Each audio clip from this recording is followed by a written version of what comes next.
Hello and welcome to another episode of the Points of Articulation. My name's Dave, and today we're looking at the Star Wars, actually it's a micro machine, it's not even a titanium, Sandcrawler. And this thing's pretty neat. Hasbro did adopt this mold and make titaniums out of it. So as far as I'm concerned, it's a titanium. It's the same exact thing. This was made in the 90s. I did have it in a box, but, you know, what the hell. I had to get it. And it's nice. So this is going to be a cool little review because there's not much to talk about. So let's get started. For the mold, we have a lot of panel work. And for the early 90s, this is pretty good. Back when Galoob was in charge. Then we have our treads down here, and there is tires. Actually, there's a lot of detail down there too. We have two screws holding it together. And we'll go around to the engines, and they're detailed nicely. More treads. And then onto this side, more panel work. Very nice. Then we have this big area here, which is detailed very good. Our bridge. And then on the top, it's also detailed nicely. Zoomed in, you can see all the detailed line work there. Coming on to the engine over here, the bridge. It's very nice. I really like this shit. And the cool thing is, you take this and open it, and on the interior, it's hard to make out, but there's like pieces of droids and junk that Jawas found on Tatooine. So that's a cool little thing they threw in there. It has wheels. It does roll pretty nice. It's basically like a Hot Wheels.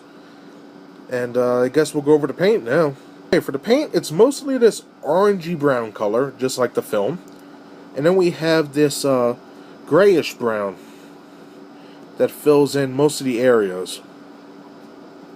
And it's the same color as the windows to the bridge. And on top of the bridge. The engines are not colored. Again, we have that grayish brown.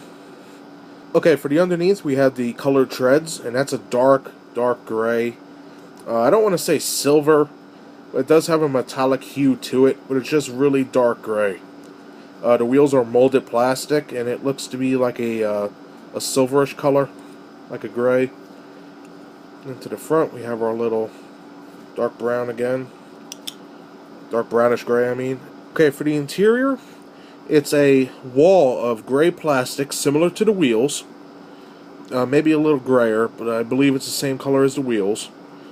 And basically, there's no paint in there. It's just sculpted, unpainted pieces of robots and droids and whatnot. So that's about it.